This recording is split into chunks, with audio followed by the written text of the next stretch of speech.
Africaines, Africains, bonsoir. J'ai 3 sujets à aborder avec vous. Au pas de charge, il est minuit et bientôt 10 minutes en terre de France quand je m'adresse à vous. Le premier sujet que je vais aborder, c'est le mystérieux rapport franco-camerounais. Le second sujet que je vais aborder, c'est l'aide américaine à tête chercheuse. Et le dernier sujet que je vais aborder, c'est le martyr de notre ville, de notre terre africaine de Goma, à propos duquel il ne faut pas se tromper sur ce qui se passe. Pour commencer, à l'initiative du président français Emmanuel Macron, une commission de travail mixte entre des citoyens français et des citoyens camerounais a eu lieu pour travailler sur l'épisode terrible qui a eu lieu entre notamment 1945 et 1971 au Cameroun. Un épisode durant lequel on sait que l'armée française, étant l'armée de tutelle et ses supplétifs africains, notamment du Cameroun, l'assistant, a perpétré un immense génocide de plus d'1 million de Camerounais pour empêcher ce pays d'être dirigé par ceux des Camerounais qui voulaient son indépendance militaire, économique, politique, culturelle et spirituelle totale.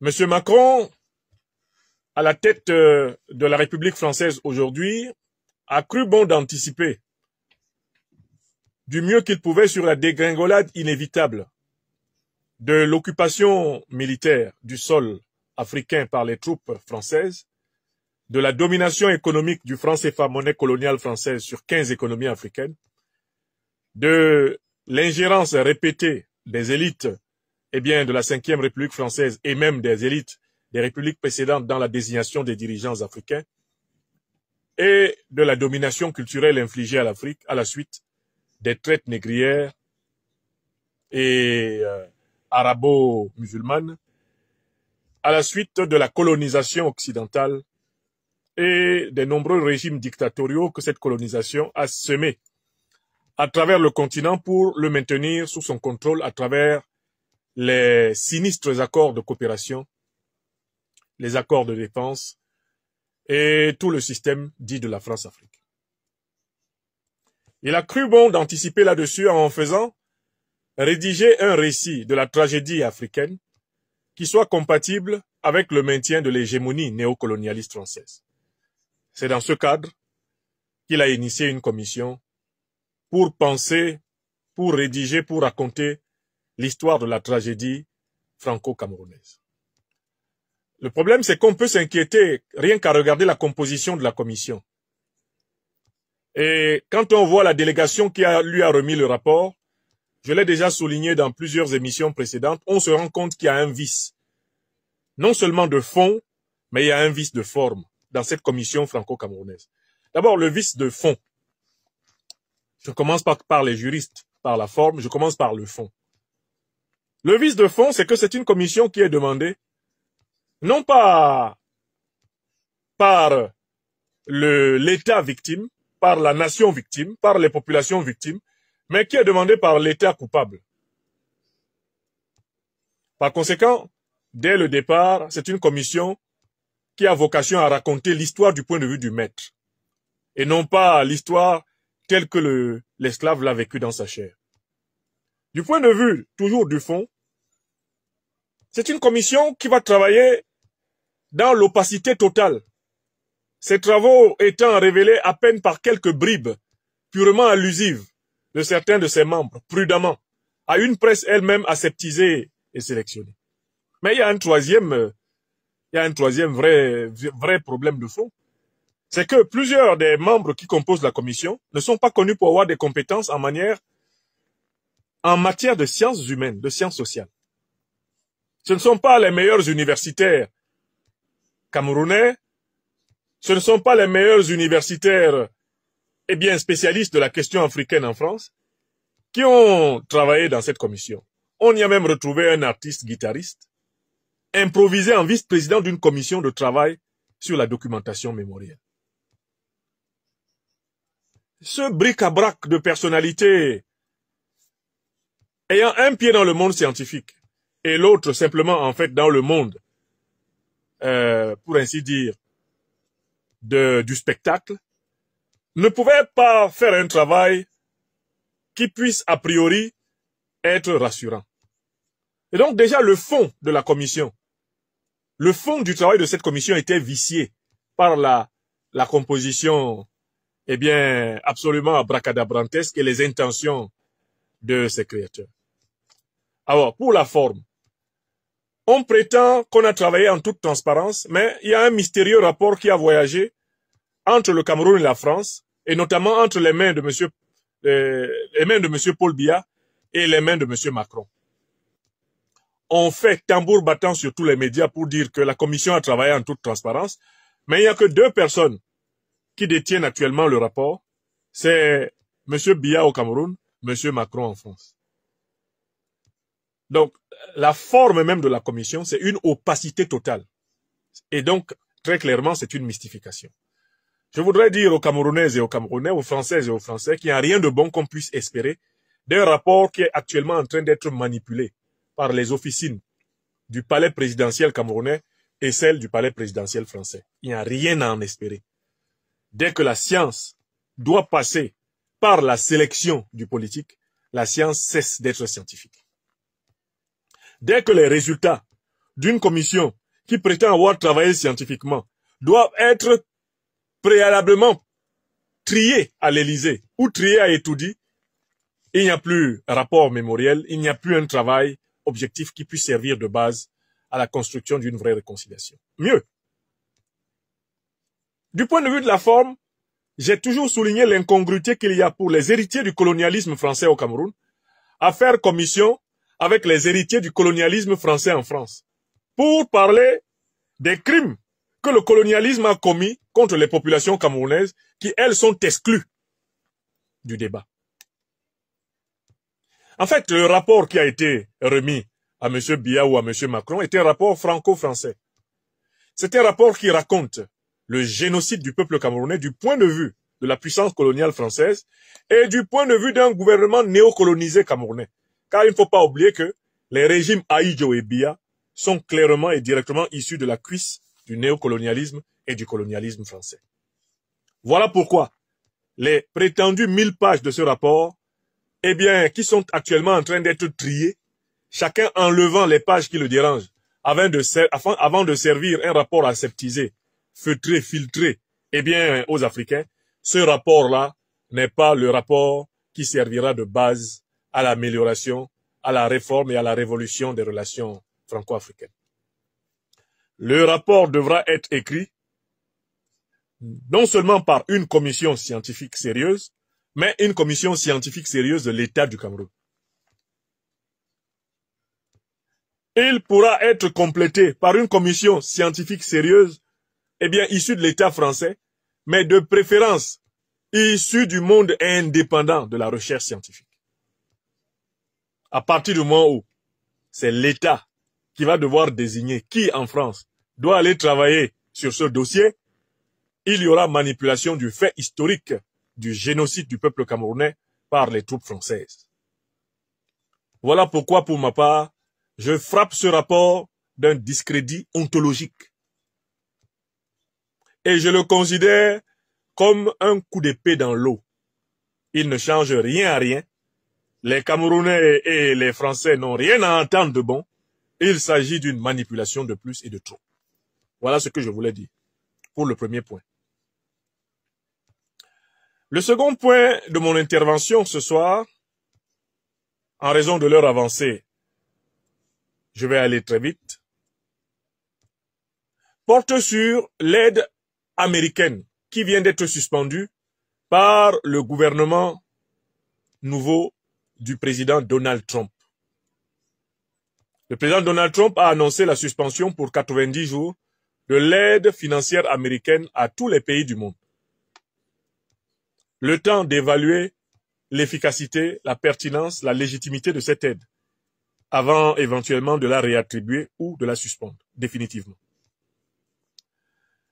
Mais je voudrais simplement vous rappeler que quand je vous ai parlé de cette aide américaine, je crois que j'ai dit 3 choses. La première chose que j'ai dite, c'est que la suspension de cette aide devrait être une bonne occasion pour les pays africains de s'en passer. Et je réitère ce message, les pays africains doivent profiter de la suspension de l'aide américaine pour s'en passer. Deuxièmement, je me souviens d'avoir démontré que cette aide n'en est pas une. Parce qu'une aide qui consiste à maintenir l'Afrique dans la condition de continent sous-développé, dans la condition de continent surendetté, dans la condition de continent sans voix de chapitre au Conseil permanent de sécurité des Nations Unies, une telle aide, je l'ai illustrée par l'aide que la corde apporte au pendu. Si vous avez déjà vu une image d'un pendu, vous voyez comment la corde aide le pendu. C'est en serrant son cou. Et plus la corde aide le pendu, plus le pendu est pendu. L'aide américaine, l'aide européenne, l'aide française, si c'était des aides, les pays qui en bénéficient seraient aujourd'hui, eh bien, des phares du développement mondial. Or, il a été démontré que ce sont des aides qui sont calibrées pour maintenir dans la dépendance, maintenir dans l'assistanat.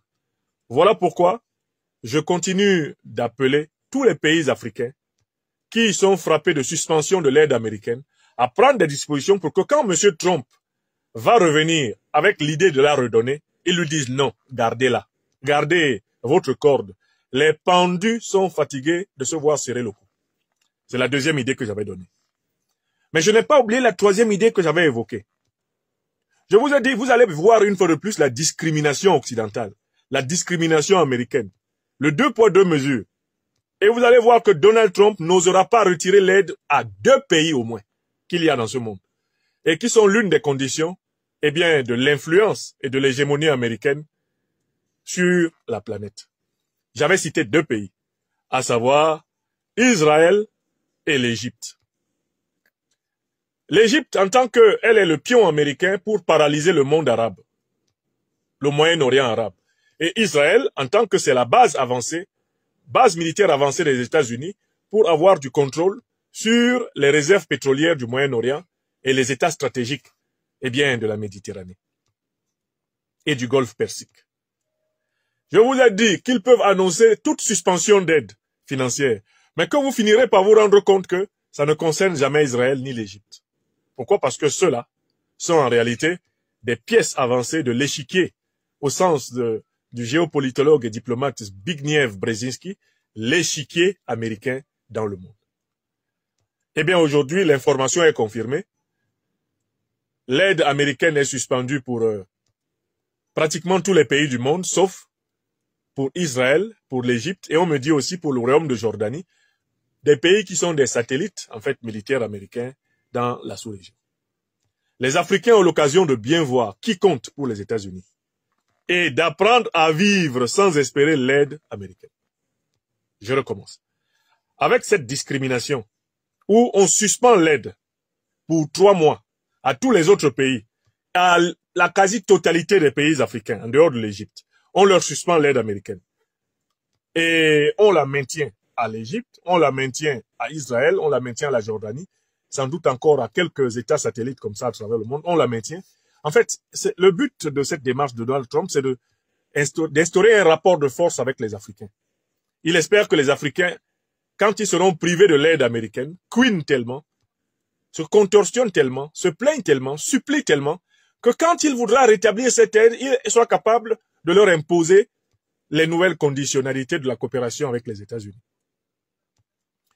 Chiche, les Africains doivent sauter sur cette occasion que Donald Trump, spécialiste du rapport de force, leur offre, en se préparant dans 3 mois à lui dire non, on ne veut pas de l'aide militaire américaine. Et je voudrais saluer l'effort qui a commencé à être fait de ce point de vue dans notre belle terre africaine du Niger. J'ai écouté quelques extraits, mais je prendrai le temps d'écouter la totalité de l'interview que le ministre d'État, ministre de l'Intérieur de la République du Niger, le général Mohamed Toumba, a accordé à la radio-télévision nigérienne. À cette occasion, il a annoncé qu'il y a au moins 4000 ONG qui finalement ne servent à rien au Niger, qui sont financées par des puissances étrangères avec des objectifs louches. et qui vont être enquêtés et probablement fermés. Je salue cette vigilance redoublée des autorités nigériennes envers ce phénomène des ONG, qui bien souvent cachent des chevaux de Troie de la déstabilisation du continent. Justement, ça tombe bien. Les États-Unis suspendent l'aide aux pays africains, notamment aux pays sahéliens. Que nos 3 étoiles polaires du Sahel se préparent à faire honneur à l'Afrique. Lorsque, au mois de mars, M. Trump va vouloir rétablir l'aide financière américaine, il faudra que plusieurs pays africains se lèvent pour lui dire « Thank you, Mr. Trump, keep your money back. Take your money back, keep your money with you. We need no help because Africa is the richest continent in this world. We have been clearly aggressed. We have been looted by so many killers, imperialists, slave traders, and so on, colonialists. But we know, we Africans, that we are the richest people of this world. So keep your money. Don't give us your help anymore, and let us alone. Let us and leave us alone. J'espère qu'en mars-avril, quand Trump va se présenter aux portes de l'Afrique avec sa prétendue aide, nous aurons des pays pour lui dire « Non, Monsieur Trump, nous pouvons vivre sans ça. Gardez ça. » Parce que là, vous venez de voir qu'en fait, ce n'est pas une aide. C'est un moyen de soumission. C'est un moyen de domination. La preuve, là où la soumission et la domination lui sont garanties, il la maintient. En Israël, en Égypte, en Jordanie, il la maintient. Parce que ce sont des pays qui sont, eh bien, les alliés, le doigt sur la couture des États-Unis. Mais comme le Mali, le Burkina, le Niger, les pays africains commencent à cuiner, les opinions africaines sont en ébullition, il faut leur faire passer une grève de la faim, il faut leur imposer une diète pour leur montrer que sans, eh bien, l'aide américaine, ils ne peuvent pas vivre. Puissent les Africaines et les Africains et le plus grand nombre possible d'États africains résister à la tentation de retourner demander l'aide américaine. Car l'aide américaine n'est rien d'autre qu'un moyen de domination, un moyen de contrainte et de chantage de la puissance américaine contre les pays qui la sollicitent. C'est connu, c'est une aide entre guillemets, c'est en réalité une monnaie d'échange, c'est en réalité une monnaie de chantage, c'est en réalité un moyen de domination. Dans les relations internationales, une telle aide n'est rien d'autre que le déguisement d'une prise en otage. Il faut donc s'en méfier et s'en libérer. Puissent les 3 mois qui viennent de commencer avec la nomination de Trump, voir les Africains faire des prouesses et renoncer massivement à l'aide. Hier, je parlais du danger des prêts du FMI et de la Banque mondiale. Aujourd'hui, j'insiste sur l'aide. Et si les Américains se retrouvaient avec leurs dollars dans leurs mains, sans que personne ne les veuille, ce serait joli, ce serait magnifique. Et si on ne leur demandait pas de donner de l'aide aux pays africains, on leur demandait de garder leur aide et d'aider leur population, qui, dans plusieurs villes des États-Unis, que je connais très bien, est à l'abandon. D'aider les pans entiers de Chicago, de Brooklyn, où des drogués sont couchés à même le sol dans les rues. Help the poor people you have in your streets, in your towns in America. Stop taking Africans like beggars. We can try. We can walk in our path ourselves. We can use solidarity between ourselves. We Africans, we have been in this world a long time before America was born. And for sure, we shall be in this world a long time after America has ended. So stop looking at Africans like you told in your preceding speech, like shithole countries and like beggars. We are not beggars. And we're going to show in the coming months, years, that we need no help. We can be able of solidarity between ourselves. We can support ourselves. We can fight ourselves. We can fulfill our goal by our own means because we are the ancestors of the world. We were the first humanity and all human beings are coming from Africa. You can teach us life on this earth. We were the first to be living on this earth. Stop joking on us. Stop mocking on us, America. Stop mocking on us, Trump. We need no help. Keep your help in the coming months. Never more give any kind of help to Africa. And let and see. Africa will be alive. Because we were in this world before America was. And we shall be in this world even after America is no more. Ah oui, il faut leur dire que à Trump, on a bevagnon, ou ye sol bon ba Africa, en kal bon ba Africa le en kirbo mahola. On a mahola mon, ils sont on bengen de kri bon ba Africa, bae sofa, bae wonjal.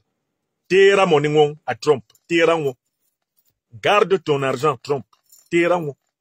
Ne nous donne pas ton aide. À la fin des 3 mois, garde ton argent. Tera moningon. Fermez USAID direction Afrique. Fermez ça complètement. Fermez.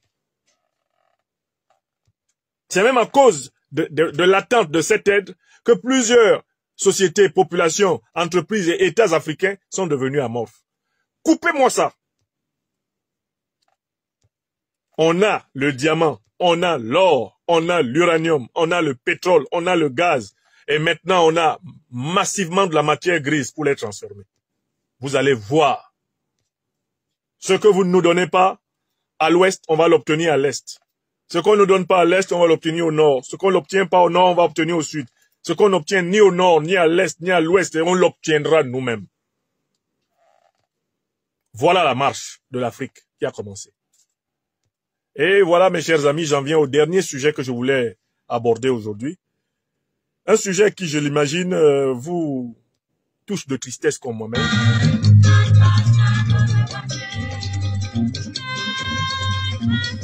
Paul Kagame, le grand criminel des Grands Lacs, au service de l'impérialisme anglo-saxon américain et protégé par ses accords avec l'Union européenne, est entré avec ses bandits, ses terroristes, dans la ville de Goma, à l'est du Congo, où il est en train de faire couler beaucoup de sang, beaucoup de sueur et de larmes, uniquement parce qu'il tient à continuer à voler le diamant, l'or, le cobalt, le coltan, l'uranium, le manganèse, le lithium, le cuivre, toutes ces choses extraordinaires dont la terre africaine du Congo est remplie.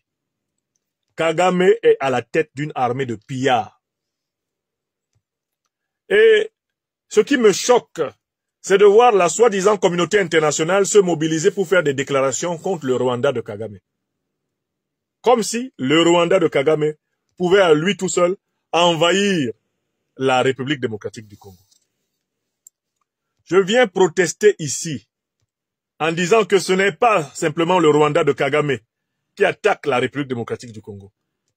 C'est l'alliance impérialiste occidentale de l'OTAN et avec le soutien de l'Union européenne qui attaque la République démocratique du Congo.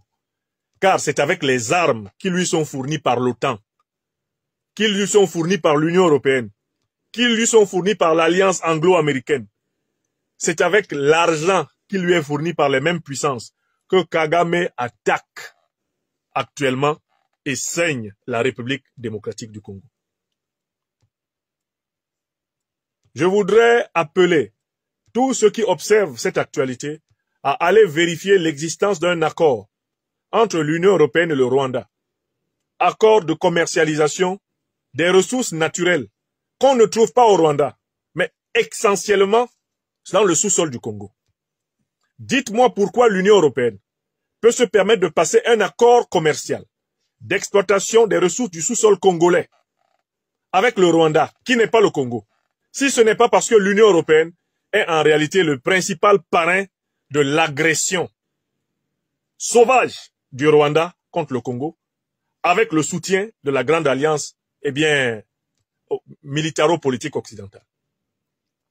Ce qui, moi, me choque, quand je regarde les médias, même l'ONU qui fait semblant d'être émue, quand je regarde ce que racontent les médias de l'Union européenne, les médias français, les médias américains, les médias britanniques et consorts, belges, tout le monde fait semblant de se scandaliser des crimes scabreux et de l'avancée criminelle des troupes rwandaises dans le sol congolais. Or, les mêmes qui font semblant de se scandaliser de cela sont les véritables parrains de l'agression. Car il a été prévu que la République démocratique du Congo ne soit jamais en paix, puisque les matières premières dont elle dispose doivent être pillables, taillables et corvéables à merci par les grandes puissances impérialistes. Et c'était déjà cela dans le courrier écrit le 2 août 1939 par Albert Einstein, le savant germano-américain, au président Franklin Delano Roosevelt. Le courrier d'Einstein à Roosevelt disait « On devra veiller à ce que les Congolais ne soient jamais les maîtres de leurs matières premières, et notamment les maîtres des matières premières stratégiques comme l'uranium. Il faudra tout faire pour empêcher les Russes et les nazis allemands d'y mettre la main. Et il faudra tout faire pour y maintenir par tous les moyens des gouvernements qui fassent les 4 volontés des États-Unis. » Voilà le conseil que Albert Einstein donnait le 2 août 1939 à Franklin Delano Roosevelt, président des États-Unis. Et la ligne politique américaine, la ligne politique européenne, la ligne politique de l'ancienne puissance coloniale belge envers la République démocratique du Congo, précédemment Zaïre, a toujours été d'y semer le trouble et d'y imposer des vassaux, des valets, d'y imposer des lèche-culs de l'impérialisme occidental pour que les richesses de ce pays continuent à être bradées à vil prix, voire même gratuitement, pendant que sa population est martyrisée. Donc, si je me suis connecté ce soir, c'est pour, au nom du peuple africain de Goma, au nom du peuple africain du Kivu, martyrisé par les bandits terroristes de Kagame, lequel Kagame est protégé par l'Union européenne, protégé par l'ONU, protégé par l'alliance militaro-politique otanienne. Il est important que le monde entier sache que c'est une agression impérialiste occidentale à travers un proxy africain contre le plus grand pays minier du continent africain. Je recommence une deuxième fois. Vous n'allez pas continuer à mentir sur ce qui se passe en République démocratique du Congo. Il s'agit d'une agression impérialiste occidentale à travers un proxy de l'impérialisme occidental, le Rwanda de Kagame. Le but étant le pillage du plus grand pays minier d'Afrique. Écrivez ça. Voilà la thèse scientifique. Alors, maintenant ils sont tous en train de faire des déclarations soporifiques. Ils sont en train de donner l'impression d'être scandalisés. Ah non, nous demandons au M23 de se retirer, de sortir de Goma. Mais les armes du M23 viennent des capitales qui condamnent actuellement le M23. Les armes avec lesquelles Kagame est en train de saigner notre peuple africain pour pouvoir livrer les richesses du Congo aux multinationales étrangères. Les armes lui ont été fournies par ceux-là même qui actuellement, font semblant de se scandaliser de ce qui se passe au Rwanda, selon la logique des pompiers pyromanes.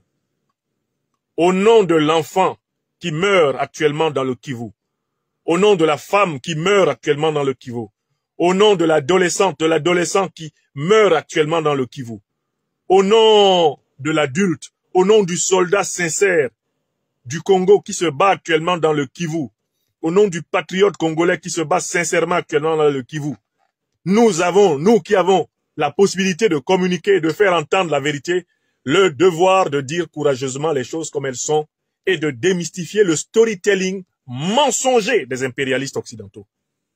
Ce sont eux qui sont derrière Kagame. Ce sont eux qui lui fournissent armes, munitions, et ce sont eux qui lui fournissent de l'argent. L'une des manières qu'ils ont d'ailleurs trouvé pour lui fournir de l'argent, en dehors de le payer pour les minéraux qu'ils volent, les minerais qu'ils volent au Congo, ils ont décidé de faire avec lui la traite des migrants. Il ne vous a pas échappé ces derniers temps tous les projets de déportation des migrants qui ont été conçus depuis l'Angleterre, avec pour cible, pour territoire d'atterrissage, tantôt le Rwanda, tantôt l'Ouganda, tantôt même carrément la République démocratique du Congo. Paul Kagame, que vous voyez, a déjà encaissé des millions, des dizaines de millions de dollars qui lui ont été versés par des puissances occidentales en vue d'accepter la déportation d'êtres humains considérés comme de trop en Europe sur le sol africain. Kagame a déjà perçu l'argent. Le monsieur que vous voyez là, c'est un commerçant d'esclaves. Il fait la traite des migrants. Je vous donne là un deuxième fait documenté. Si vous voulez comprendre le rôle fondamental de l'Union européenne et de la coalition occidentale dans la tragédie congolaise, vous prenez deux faits récents. Vous prenez l'accord entre l'Union européenne et le Rwanda pour exploiter les ressources naturelles du Congo. Cet accord est là. Et il est contesté par plusieurs députés progressistes européens. Ensuite, vous prenez les tractations entre le Rwanda et le Royaume-Uni pour déporter des migrants indésirables en Europe sur la terre d'Afrique en échange d'espèces sonnantes et trébuchantes. Kagame, c'est un négrier noir. C'est un négrier noir. Kagame, c'est un vendeur d'esclaves noirs. C'est l'un des derniers grands vendeurs d'esclaves, grands acheteurs d'esclaves du XXIe siècle. Et il a une troisième activité par laquelle il se fait de l'argent. Les terroristes qui sont financés par ses parrains fragilisent les pays africains et lui, il propose en back-off, il propose le service après-vente, il propose des détachements de l'armée rwandaise pour venir aider à combattre le terrorisme que ses maîtres, les impérialistes occidentaux, ont installé. Oui! Al-Qaïda et l'État islamique sont deux organisations terroristes qui ont été créées au Moyen-Orient par les renseignements généraux occidentaux. D'accord? Ce sont ces organisations qui ensanglantent l'Afrique de l'Ouest, qui ensanglantent l'Afrique centrale et maintenant qui ensanglantent jusqu'au Mozambique. Ce sont ces organisations qui ensanglantent le Sahel. Or, Kagame a trouvé un nouveau business. Ses patrons t'ensanglantent, lui te propose de l'aide militaire. Et tu le payes en matière première ou en espèces sonnantes et trébuchantes. Donc, Kagame est devenu un des plus grands businessmen du mercenariat du terrorisme en Afrique. Il attend que tu sois terrorisé. Regardez le modèle qu'il a utilisé au Mozambique. Comment il a projeté l'armée rwandaise au Mozambique. Surveillez bien ça, vous allez voir le modèle. Il fait la même chose en République démocratique du Congo. Il fait la même chose en République centrafricaine. Il sous-traite ses militaires pour aller récupérer de l'argent en les faisant payer comme mercenaires. Il a engagé le même processus au Bénin, où Patrice Talon a humilié sa propre armée pour privilégier les troupes de Kagame. Or, c'est ce mercenariat qui a coûté la vie à l'ancien président de la République démocratique du Congo, Laurent Désiré Kabila. C'est parce que pour prendre le pouvoir contre Mobutu, il s'était appuyé sur l'aide rwandaise et ougandaise, que finalement, en fraternisant avec ses troupes rwandaises et ougandaises, il en avait gardé dans sa garde présidentielle. Le fameux Rachidi Kazereke qui devait vider son chargeur sur le président Laurent Désiré Kabila n'était rien d'autre que l'un de ces survivants de l'épopée rwandaise, de l'armée, de l'AFDL, qui a permis à Kabila de prendre le pouvoir en 1997-98 au Zaïre avant de proclamer la République démocratique du Congo. Donc, il faut que les Africains prennent bien conscience du fait que Kagame est dangereux, mais il est surtout dangereux parce que c'est un pion. Il est utilisé par l'Occident contre l'Afrique. Et il faudrait que Kagame étudie l'histoire de tous les pions de l'Occident dans le monde. Tous ceux qui ont servi de pions à l'Occident dans le monde ont fini par être rejetés et abandonnés par l'Occident. Il étudie l'histoire de Saddam Hussein. À un moment donné, l'Occident a même voulu instrumentaliser Kadhafi. Qu'il étudie l'histoire de Kadhafi. Qu'il étudie l'histoire à côté de lui de Mobutu Sese Seko Kukumbendu Wazabanga, qui était un grand agent de la CIA et qui a assassiné Lumumba pour 300 000 $ qui lui ont été remis par la CIA. J'ai le livre ici. Les documents déclassifiés de la CIA parlent, c'est pas 300 000 $, c'est 250 000 $. On lui a donné 250 000 $ pour tuer Lumumba. Et comme ils sont mauvais, Mobutu est mort, ils ont déclassifié les documents. Pendant que les enfants de Mobutu pouvaient vouloir raconter une autre histoire pour cacher ça, pendant que les derniers partisans du MPR de Mobutu pouvaient vouloir raconter une autre histoire pour cacher ça, les Américains ont déclassifié les documents. Ils ont révélé qu'on a donné 250 000 $, la CIA a donné 250 000 $ à Mobutu en lui disant « tue Lumumba ». On connaît le prix. On connaît les 30 deniers de Judas. On connaît ça. Or, Mobutu a servi la CIA. Il a exécuté les plans de la CIA pour éliminer l'élite révolutionnaire panafricaniste de la République démocratique du Congo. Il a fait ce que la CIA lui a demandé. À la fin, il a fini où? Abandonné au Maroc. Ils n'ont même pas voulu qu'il entre en Europe se soigner. Regardez comment ils les traitent. Donc Kagame, comme vous voyez, aura une très mauvaise fin. Parce que il s'est retourné contre son propre peuple, le peuple africain. Et il semble ne même pas vouloir envisager de changer de comportement. Parce qu'il croit qu'il est à l'abri du malheur. Mais la logique de tous ceux qui, eh bien, consacrent toute leur vie à nuire à leur peuple, c'est toujours de finir, en effet, marginalisé. Donc, moi, je voulais insister ce soir et vous demander de dire courageusement sur toutes les plateformes, sur les réseaux sociaux, que le Rwanda attaque la République démocratique du Congo avec le soutien de l'Union européenne et de l'OTAN. Ça, c'est l'information scientifique que vous pouvez donner. Et ne vous laissez pas impressionner par les cris d'orfraie des officines diplomatiques occidentales et de l'Union européenne, car il s'agit de stratégies de pompiers pyromanes. Ce sont eux qui sont derrière Kagame, parce que Kagame pille le Congo pour leurs industries. Bon, ça c'est d'une. Enfin, je réitère le fait que Félix Tshisekedi ne peut pas gagner la guerre contre le M23 en continuant à être, eh bien, dans le dispositif des mêmes patrons, des mêmes parrains que ceux du M23. Tshisekedi, au fur et à mesure que ce conflit s'enlise, montre bien aux Congolais qu'il n'est pas l'homme de la situation. Je vois toute sa diplomatie assise à l'ONU, en train de penser que les phrases écrites sur les papiers, les déclarations faites devant le Conseil de sécurité ou devant l'Assemblée générale vont pouvoir, comme par incantation, eh bien, décanter la situation. Non, Félix Tshisekedi fait partie du problème. Il fait partie du problème parce qu'il a les mêmes maîtres que Kagame. Il fait partie du problème parce que, manifestement, il a des raisons qui font qu'il ne peut pas se séparer de ces maîtres-là. Et vous connaissez les dirigeants africains. Bien souvent, quand ils ont accumulé une fortune, ils viennent la cacher dans les mains de ces dirigeants occidentaux ici, et cette fortune devient un moyen de chantage contre eux. Des membres de leur famille viennent acheter des châteaux. Ils viennent acheter, je ne sais pas, des Bentley, des Maserati. Ils viennent acheter des Cadillac, des Porsche. Ils viennent acheter toutes sortes de voitures chères qu'ils stockent ici en Europe. Ils achètent des pavillons à gauche et à droite. Et grâce à cela, on tient les dirigeants africains qui ont volé en otage. Parce qu'on leur dit, si vous ne faites pas la politique que nous voulons, on vous arrache ça, on vous arrache ça, on vous arrache ça. J'ai l'impression que Tshisekedi se comporte comme un type qui a été braqué. Il faudrait que les Congolais enquêtent un peu sur l'endroit où ce type-là a planqué la fortune qu'il se constitue. C'est quand même son deuxième mandat à la tête de la République du Congo. Et on voit bien qu'il y a un clan de plus en plus riche qui se forme autour de lui. Est-ce que ce type-là n'a pas la main dans la bouche des Occidentaux? Parce que son comportement est typiquement celui de quelqu'un qui est tenu par une certaine laisse. On le tient. Parce que Tshisekedi sait très bien. Il sait très bien qu'il ne peut pas gagner la guerre contre Kagame en se confiant à l'OTAN, qui arme Kagame, qui finance Kagame, qui conseille Kagame et qui protège Kagame diplomatiquement. Tshisekedi sait.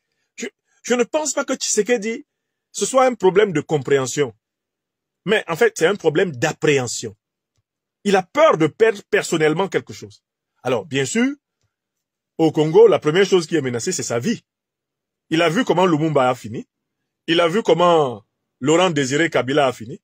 Il a vu comment Mobutu a fini. Et Tshisekedi a l'air d'être quelqu'un qui aime tellement la bonne vie, la douce vie. Vous le voyez bien à son côté Père Noël, que vraiment c'est quelqu'un qui a l'idée de souffrir juste un peu. Vraiment, même à l'idée simplement de maigrir, il est en colère. Ça le rend malade, Tshisekedi. Lui, c'est papa gâteau, c'est papa chocolat, c'est papa na caviar, hein?